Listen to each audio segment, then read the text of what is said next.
I'd really like to discuss performance capture and motion capture a bit, and the process behind playing Teen Groot. Lonnie, do you prefer Groot or Teen Groot? How do you think of him? I am Teen Groot. Teen Groot. Teen Okay. Groot. That's capital T, teen, Yes, not just. capital key. Okay. So Teen Groot and Rocket Raccoon. So give him a hand.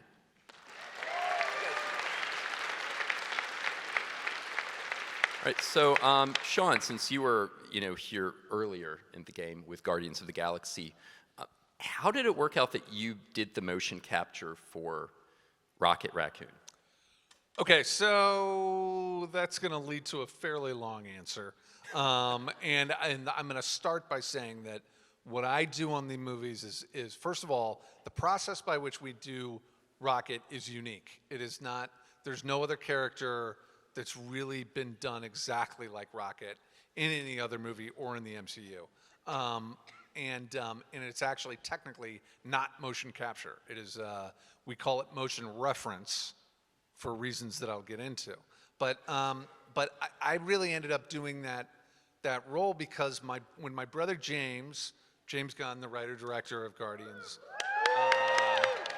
and Guardians 2, et cetera, but when he started working on the first movie, he really wanted an actor that he had worked with before and that he trusted to play Rocket. I know that one of the things he was most concerned about was that Rocket would look fake. I think he knew from the very beginning, if we have this talking raccoon that is dumb looking or seems pandering or stupid for whatever reason, this movie is really going to bomb.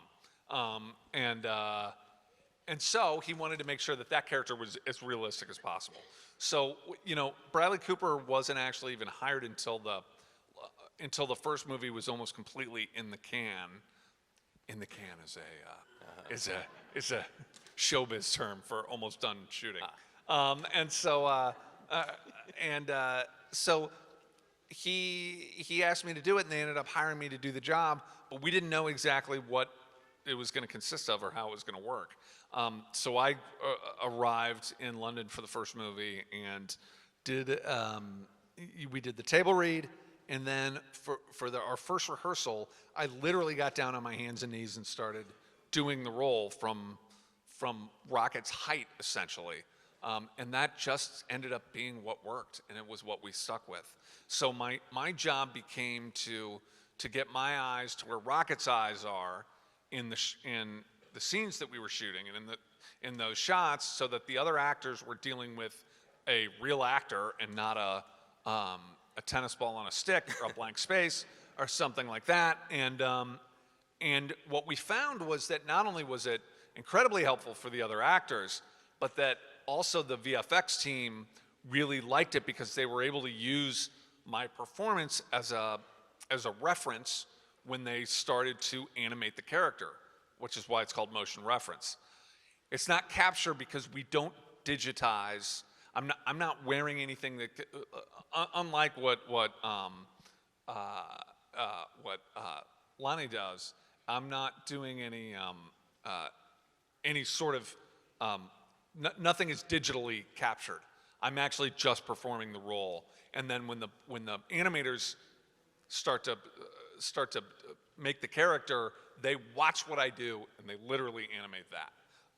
And so that ended up being the process that worked. We've stuck with it. I've done it now for 4 movies, and I feel like I look forward to the opportunity to do more. Wow. How physically taxing is it? It's pretty taxing. One of the reasons that I was able to do it and do it successfully is that I'm very limber, and I was I'm able to actually stay in a crouch position all day long and not it doesn't screw up my knees or anything like that. My ankles and feet are pretty damn tired at the end of the day. When I'm working, all the time. I try to stay in good shape. There are exercises that I do to stay limber and to keep my legs sort of fresh. But it's a grind. I mean, I'm not getting any younger, as none of us are. So we'll see. I'm probably not too far away from retiring doing Rocket, but hopefully we have at least one more on us. When does Guardians 3 start shooting? I can't say that for sure. I have some idea, but since none of that is official, it's like, I get in such massive trouble when I say something that is that's not true, as I'm sure you've seen from, the Ruffalos and Hollands. You never know who in the crowd past, could be from Marvel. I never know, and I also, so anything I say is generally just my guess or my opinion. I do have some idea, but it's not going to be for a little bit because I've been working on Suicide Squad a little bit, and I know that my brother James is working on that right now. I'm incredibly excited for that, but it wouldn't be until after that was done. So. Yeah, you've kind of got that whole movie to get out of the way first. Yeah. Yeah, I love it. So, Lonnie, you were a Marvel fan before you got Teen Groot, right? Yeah, I was a big Marvel fan. I say in elementary school, I had this Marvel book, and it had all the original Marvel superheroes. I used to come home every day and read the book, and now it's like, I'm in a Marvel movie. Now you are a Marvel superhero, Yeah, man. it's crazy. So how did you land Teen Groot? What was the audition process like? You know what's crazy? It wasn't an audition process. Okay. I'm going to explain. So one day I came home from school, because, I'm just a regular kid. So I came home from school, and my mom told me, hey, come in the room real quick, I got to tell you something. And then she told me to read this email, and then I read it, and the first word I saw was Avengers. I was like, oh, my God. I was like, oh, my God. So then I kept reading, and they was just basically saying, we want you to come in for the role of Groot for the Avengers. And I was like, what? So then, yeah, me and my mom, we were just super excited, telling everybody what was going on, and then they called me in for it. Did you know it was Teen Groot specifically? Yeah, they told me specifically Yeah. he was Teen Groot. And I was So like, wow. what's it? As an actor, what's your process in knowing that you're doing like the movements that are going to be digitized for Teen Groot specifically? What do you think about in terms of like body language? And because you'd seen the previous Guardians movies, so you had that to work off of. Yeah, I was like, he's a superhero. He's gonna be fighting and all that. I ain't know how to deal with it at first. I was like, wow, thank God I'm in shape. But yeah, it took me a while to like, I don't know, what's the word? To take it all in. Yeah. But when I got there and did it, I had to put on this bodysuit or whatever, and they had to put like 100 dots all over my face to capture my facial expressions and stuff. And it was a cool thing. I had this camera on my head too, and it was like a big old TV sitting on the ground. And I could see myself as a Groot, so I'd be dancing and stuff, and he'll be doing it. So it was cool. That is living the dream. Yeah. That is amazing. So how is Avengers is notorious for the actors not really knowing what the full script is. How much did you know as far as what you were doing for and in the film? Well, for me, it was, so I had gotten a script for all of Rocket's scenes, and that was it. So it was just kind of like one scene after another, but it's every scene that Rocket is either in or mentioned in, really. Now, the good thing is that the Russo brothers were very, very, they're good about telling me what's going on. So when we would show up at set, if there were gaps, then I'm like, what happens in between here and here? If there are things I'm trying to piece together, they will, Joe will basically kind of break it down and say, okay, here's what happens. So I had some sense of the through line for the whole movie from Rocket's point of view.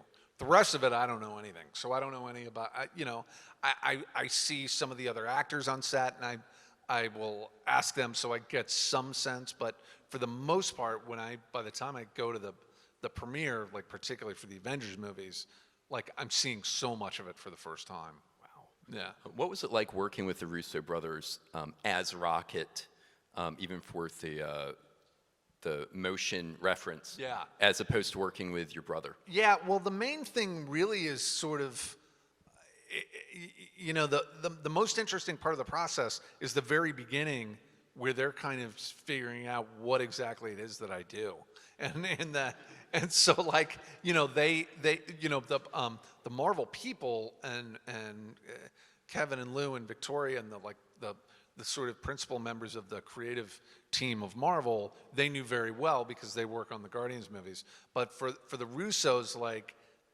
they knew that I was their Rocket for set, but I think they knew a little less about how that kind of pieced together until we were able to sort of do it in person.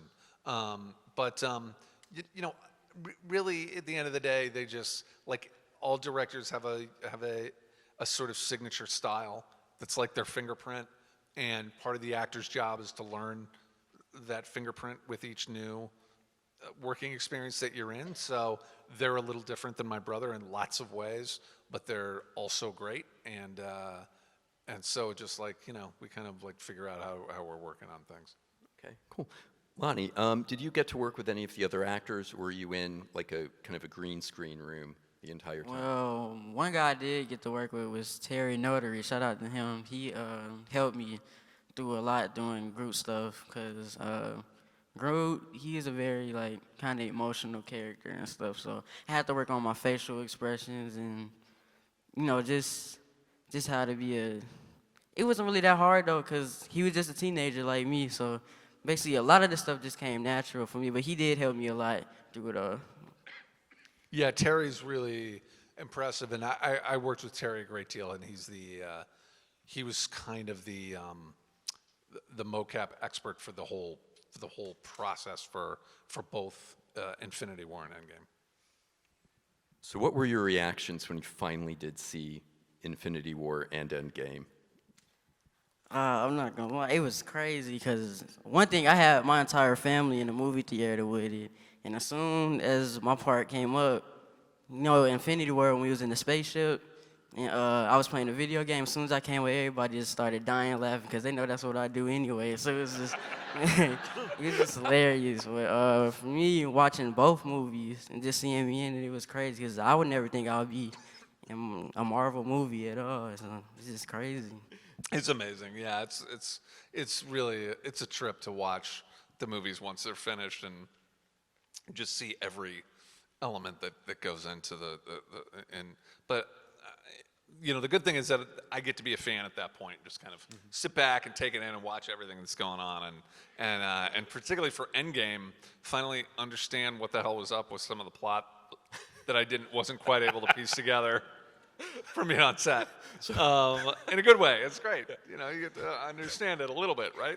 So were there any moments where you had a piece of direction, you had a scene, and you were just like awake all night wondering what the heck you just did, or where it led to? No, I tend to sleep pretty well regardless of those types of things. But yeah, I never quite got like, wait, how is Zoe in the fourth, how is Gamora in Endgame again? Like, so some of that was all a little confusing until I saw it. Lonnie, did you know Groot was going to die? Teen Groot. No, they didn't even tell me that. I didn't know I was gonna die. When I saw it, I was just like, dang, this how I am? So did they? It's the best answer ever. So did they film all of your scenes for both movies at once? Yes, I did both movies at once. It really didn't even take me long either. It was just, again, Terry knows where he did help me a lot, and yeah, it didn't take long at all. So Sean, Kraglin, do you prefer to play Kraglin or Rocket? Well, I mean, Rocket is sort of a more essential part, obviously, of the MCU. But I've been performing my whole life, and I've been a professional actor for over 20 years, and I like having my face on screen.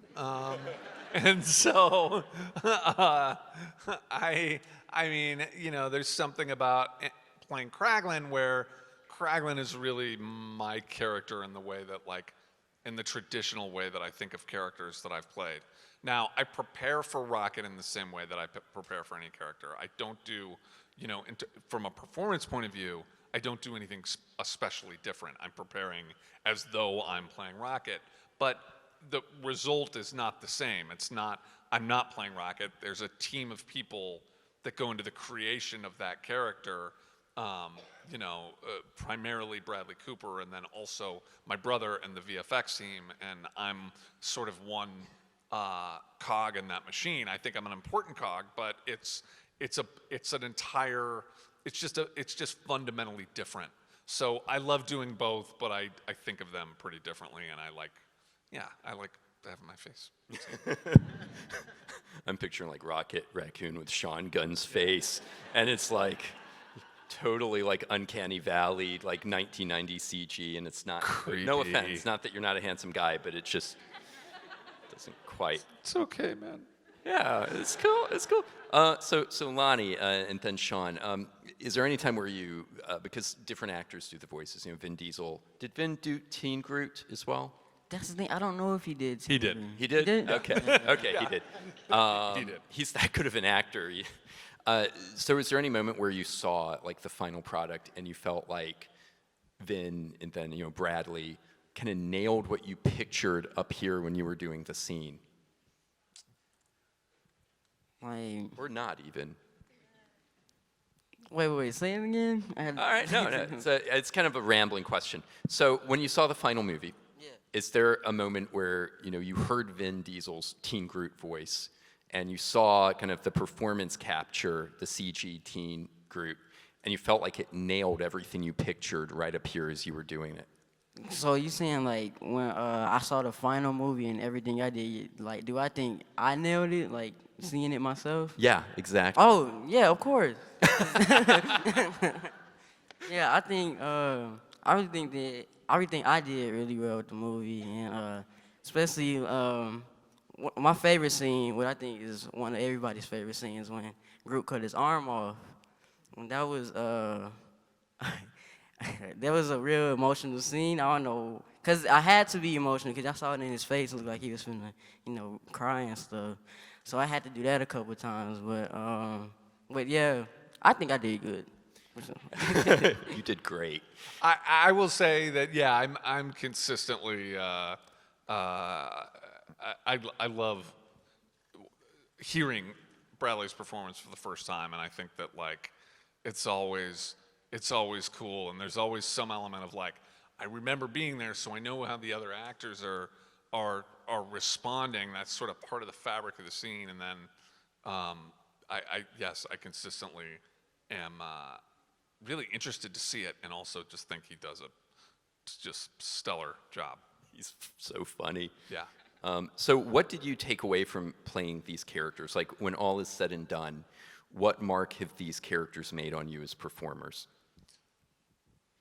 Well, for me, it's kind of just about the job being woven into my career as a whole.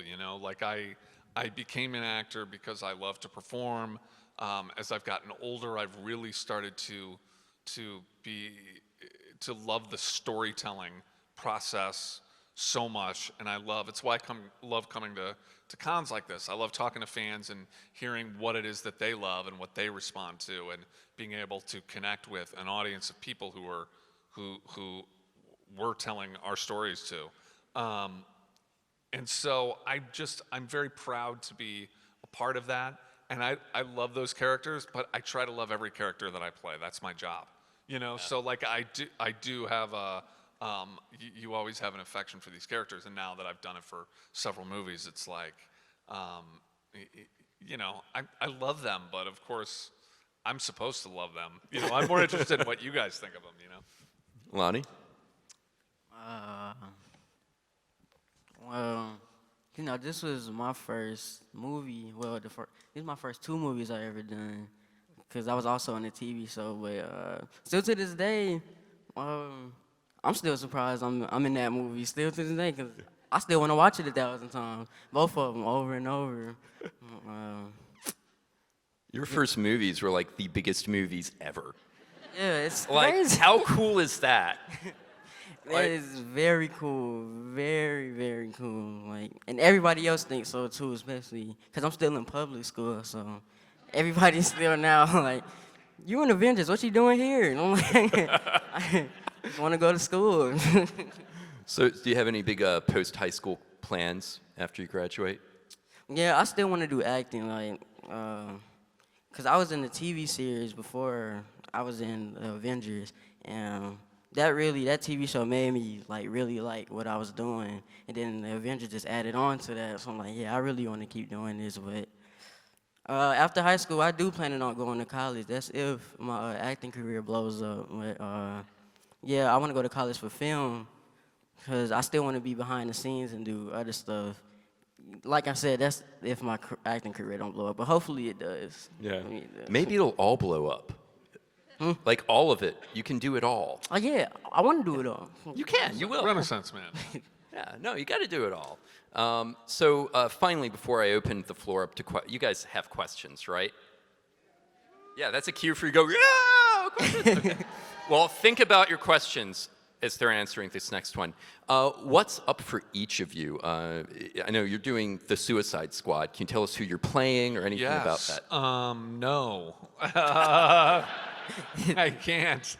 I'm not allowed to say anything yet. I'm hoping soon that they release who's playing who. But I can say this, that like, man, I am excited to share this movie with an audience. It is freaking awesome. It really is. It's like, it's wild and cool and this amazing cast of actors.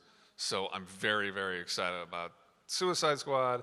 I did an indie sci-fi movie that was called The Code when we were shooting it, but I don't know if they're going to change the title. They might change the title. So like, hopefully we'll be seeing that soon, and I'm going to work on some stuff that is like, it's what makes these panels so hard. I can't talk about anything. So I'm going to work on some other stuff that I cannot mention yet, but hopefully soon you'll hear an announcement that I'm doing something else. So being an actor is like being in Fight Club, basically. Yeah, well, being an actor in big superhero movies is. Can't really say anything, but, or whatever else it is I might be doing. So, May or may not hypothetically be doing. yeah. Lonnie, what's up for you? Well, right now I'm on tour. I'm going all across the country with Too Hot Radio and Who Won It, and I'm also partnered with Black Ink, the TV series. And I'm an artist too, so I'm looking for one artist to make a song with. So yeah, that's what I got to do. Man, you are busy. I feel like such a slacker compared to you guys. You should. I totally do. I feel like a terrible slacker. When this panel's over, I'm going to go reevaluate my life. So on that note, we have a microphone here for questions. If someone could just walk up to the mic if you have any. Okay. It's a little low. All right. Hey, I'm just wondering, you guys have been a part of what is like really well renowned as a really enjoyable, good set with really good camaraderie amongst the actors. And I'm always trying to kind of create that thing as a director myself for my actors. So I'm wondering what specifically it is about those things, about that environment that really creates that atmosphere, that really makes it such a fun place to be. You know, it's to me there are a couple of main components of that. The first is to, you know, be really thoughtful and careful in the hiring process and in the casting process. When you're picking people, you're picking human beings as well as actors, and so it helps a lot when you pick human beings that are, you know, nice people and like are good and easy to work with. Like it makes a huge difference. But also it's getting everybody on board with some sort of part of the creative vision. It doesn't mean that everybody has to be privy to everything, but having people understand what their role is. It's like if you coach a basketball team, everyone needs to know what their role is. You can't have everyone thinking they need the ball all the time. And so when people are respectful of the storytelling process and knowing that they have their function within it, like that's it to me. Thanks. Good afternoon. Ooh. Thanks for coming to see us. Thanks for having us. No problem. Lonnie, I'm intrigued. You were telling about all the dots that they put on you. Since the face and the eyes are so expressive, did they give you dark contact lenses so they could track your eye movements as well? No, they actually didn't. They just had me like look different places. So I really don't know how it works, but yeah, but you was right about the dots. Yeah, they did put the dots and stuff, but yeah, it was I never done that before, so it was a very strange process to me. But you see how it worked out. It worked out well. Thank you so much. No problem. Good afternoon. Good afternoon. So ignoring like the scripted attitudes and all the MCU muscle that we always see, who is the most intimidating person to work with?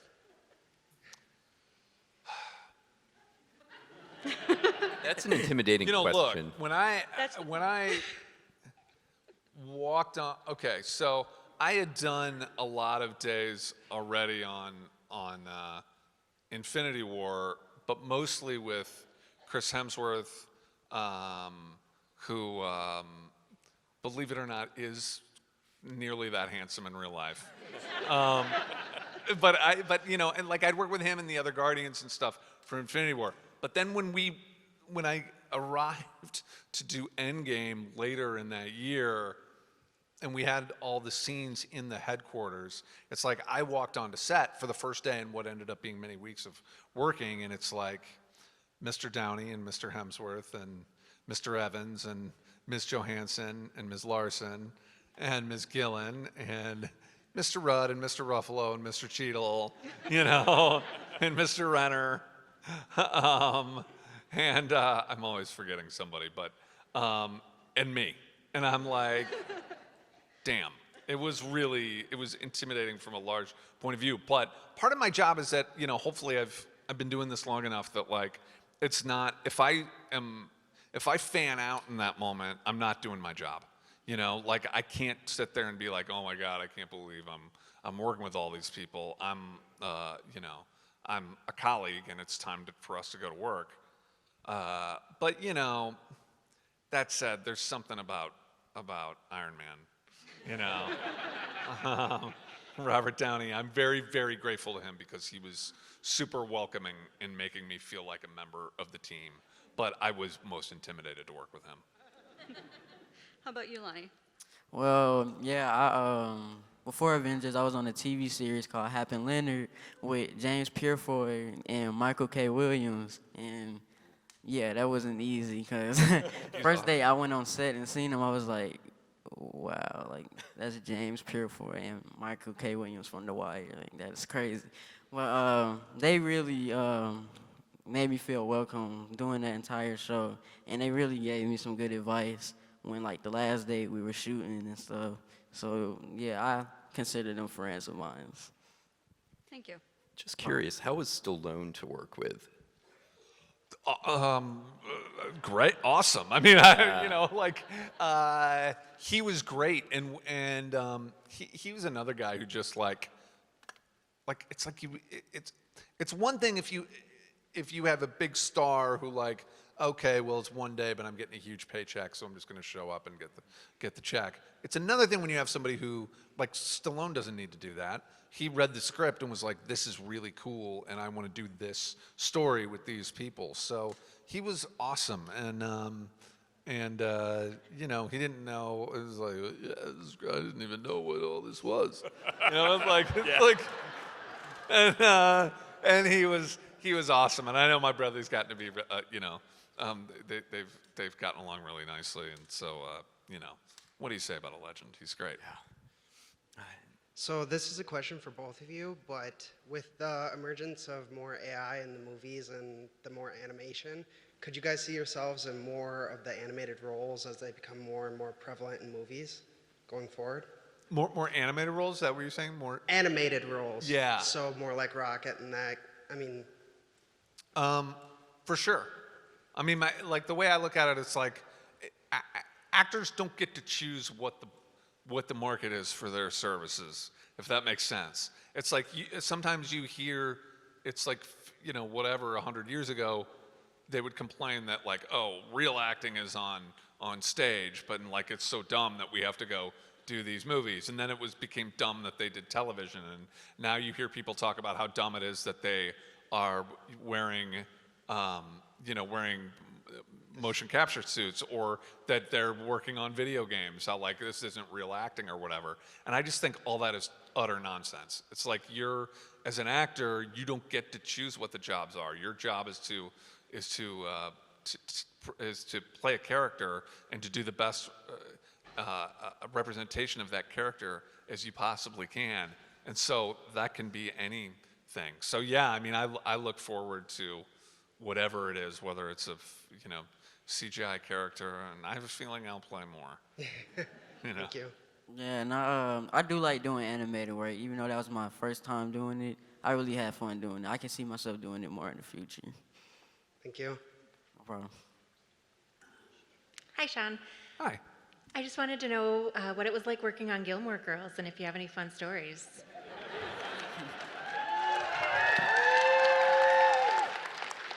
Hi guys, I knew you were there somewhere. You're always lurking in every panel. I'm very grateful for the work that I was able to do on Gilmore Girls for a long time. I feel even more grateful that I was able to go back and do it again almost a decade later with all those people. It was such a cool, what a gift that is to be able to go back and do it again. I had dinner with Amy Sherman Palladino and Dan in New York just a couple weeks ago. Like, I love them to death. And if you don't watch Marvelous Mrs. Maisel, you should. It's phenomenal. Yeah, it's really superb. It was great. We worked long hours. It was a hard show to work. It was a hard show to work on originally. It's one of those shows that later it's like, oh, how magical this was. But in the moment, it was like, this sucks. I'm exaggerating a little bit. But we worked long hours, and because we had to get it right. Like, everything was very precise, and that's why the show worked. Like, it was that dedication was necessary. It wasn't like we just we wouldn't have gotten what we needed if we hadn't. So I don't know what stories I have to tell. All I can say is that whenever we would do those scenes in the town hall meeting scenes are my favorite, and they're also my clearest memories from all the years on that show, because everybody would be there. We'd end up being there till like 4 or 5 in the morning because you'd have to get coverage on every single different actor. And at some point, Liz Torres and Sally Struthers, bless their hearts, Miss Patty and Babette, they'd get kind of punch drunk, and they'd start singing old show tunes and start waltzing with the background artists that were there, and everything would end up getting a little crazy at some point in the night. And those are my favorite memories of the whole show. Thanks. Thanks. So I have a couple of questions for Sean, and they're both related to Kraglin. So the first is, I'm curious, as I guess some other people are, of what was happening with Kraglin during the events of Infinity War and Endgame. So I don't know, between yourself, your brother James, the Russo brothers, if there's a story there. And then the second question, I don't know if you can say or not, but could we possibly expect to see Kraglin in Guardians 3? Good question. Okay, so here's the deal with Kraglin is that we did shoot a few days of stuff for Infinity War and Endgame. When I saw the movies, I thought it had all been cut, but then somebody said, no, you're way in the background of one of the massive shots of everybody. So I'm like, okay, maybe I'm in a frame of Endgame, but what I can tell you from what we shot is that Kraglin is there in the final battle. He's in a spaceship, and so he's there. And I believe that the idea is that he was blipped out. He did not survive the snap, and then he comes back for the battle, in the second movie. And I don't know. I mean, I'll let the fans argue about whether that's lore or whether just something, if that qualifies as canon, or if it's something that I'm just sort of speculating. I'll leave that to them to decide. But that's what we shot. And as for Guardians 3, I can't say anything about that. I have high hopes that Kraglin's story has not been completed yet, but I can't say anything else or I'll get shot. No, I understand. I hope Kraglin comes back for 3 as well. So Thank you.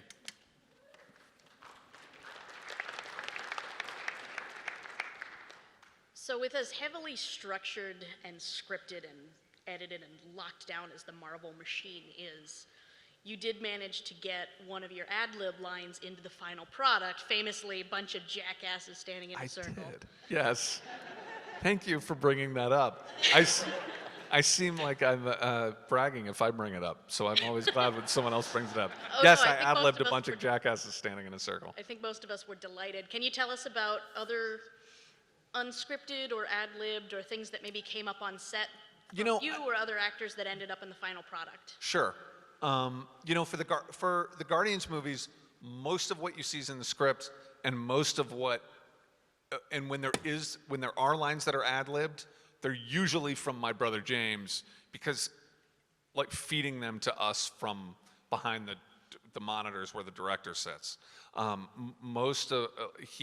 He has an alternate line script with him, so he gives everyone the script, and then he'll think of things that he thinks are either joke lines or possibly lines that he may want for alternates that he doesn't share with the actors because he wants to get a fresh sort of perspective on those lines, and so he'll give those to us in the moment from time to time. But there's always ad-libs. Chris, particularly for Buttons, which is the line that a scene goes out on, there's like jokes at the very end of scenes, and so a lot of times actors have license to sort of play with that stuff there. The infamous Jackson Pollock line from the first movie is an ad-lib.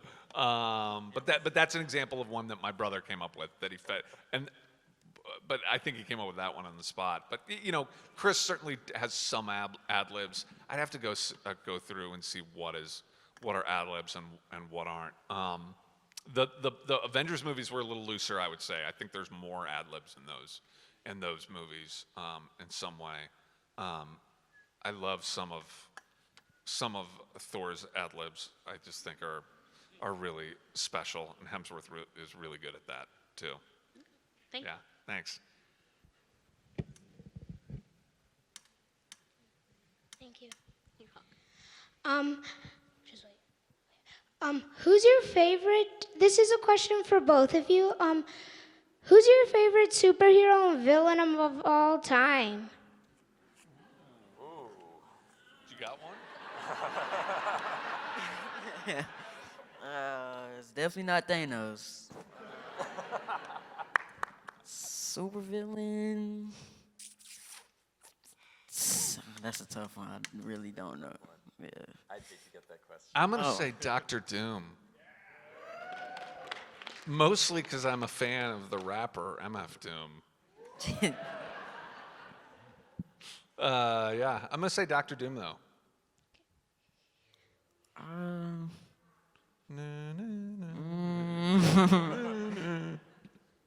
I don't have one. I don't. Who's yours? Who's your favorite? Yeah, who's yours? No pressure. I do like Mysterio. Good choice. Good one.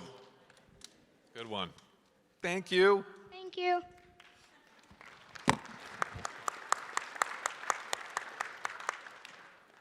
Are you gonna do voice acting in the near future? Are you offering me a job? Not really. I've done a tiny bit of voice acting in my career, and when jobs come up, I've read for stuff for animated movies and things like that here and there. I haven't done a whole lot of that kind of work.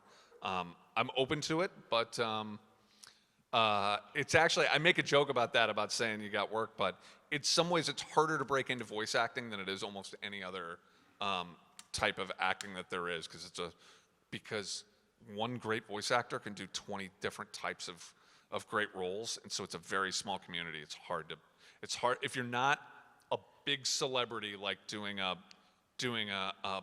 Pixar movie where they can use your name to promote it, and you're not like one of the like lifer voiceover actors, it's really hard to get work in that field. But I would love to. Right. Thank you. Yep. Hi. Hi. So I feel like even more so than the director, the actor really gets to get inside the character's headspace because it's all in between the lines of the script. So I am wondering if you could speak to any weird hobbies that you believe that Kraglin or Groot would have. Like, does Kraglin knit? Wait, what's the question? Does he crochet? Weird hobbies, Kraglin. Oh. That is an amazing question. Does Kraglin cook souffles? Teen Groot plays video games. He doesn't do anything else. Yeah, I just played a game. Video games. just like teen fill in the blank. Just like every teen you know. He does nothing but play video games. I think Kraglin, I think that Kraglin is probably, I consider him to be really led by being sort of a soldier first and foremost. And I think he likes doing the things on his day off that soldiers do, which is like, gambling and you know what I mean? Like playing cards with his buddies and probably No partying a secret little bonsai bit garden? and going to hang out with some of the robots on what's the name of that? Nowhere is it, or- Conraxia, what's it? Yeah, the big. Yeah. That not place. Nowhere too, but also but yeah, I think Kraglin probably works hard and plays hard. Thank you. What do you have something in mind here that you're? I mean, I said that like you're a secret teasing? bonsai garden, or maybe like Foster's puppies. I don't know, space puppies. Yeah. So are you Work trying to that find into the a next movie. Have Sean call my people. Hi. Hey. So this is a question for both of you. If you guys were to be any other character in Guardians of the Galaxy other than each other, who would it be? Star-Lord.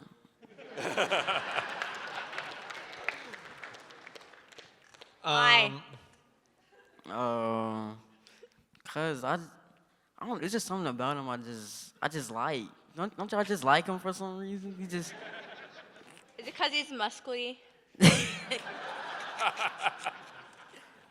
I would be Yondu because then I could spare everyone else the horror of working with Michael Rooker.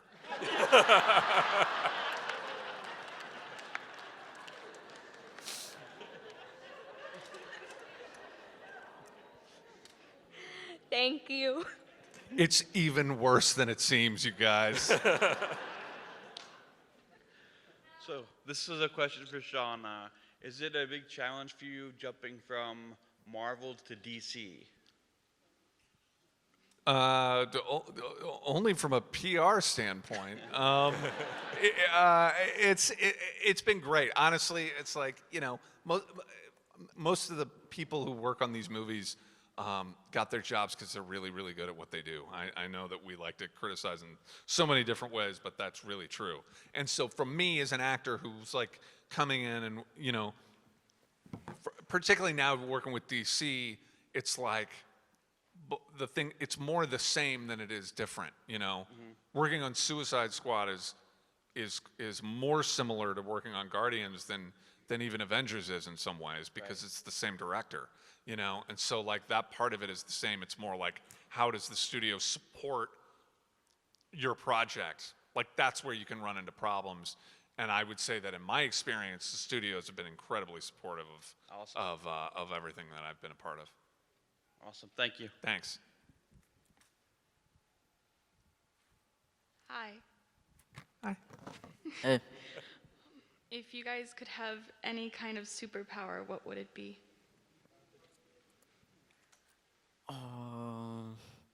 I would like to go back in time because there's some stuff in my life I want to do over again. I would say that in this world of outrage, both real and manufactured, I would like to be able to chill people out with a wave of my hand. You, sir or ma'am, need to relax. And that's it. Thank you. Thanks.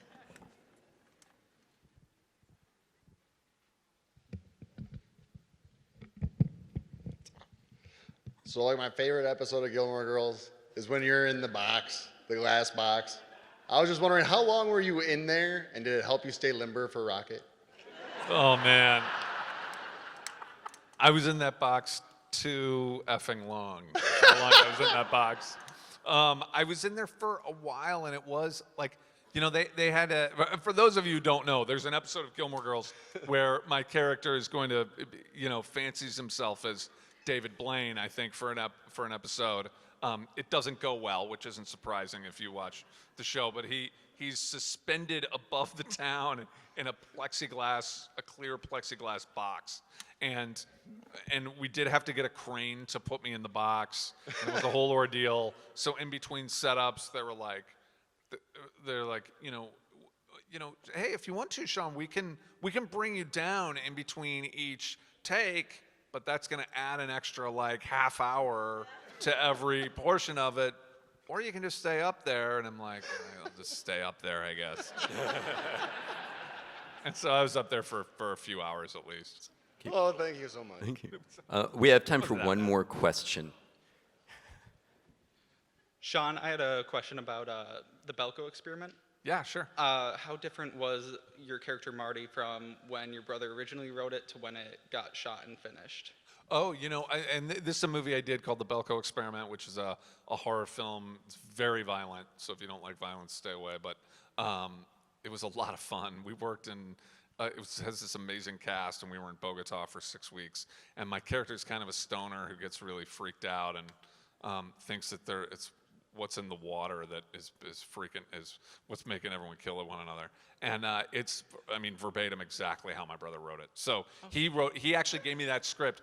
This isn't common, but he gave me that script and said, you tell me which character you think you would most like to tackle. And I really wanted to play Marty. So I played Marty, and the lines were all his, and the character's all mine. So make of that what you will. Thank you. Thanks.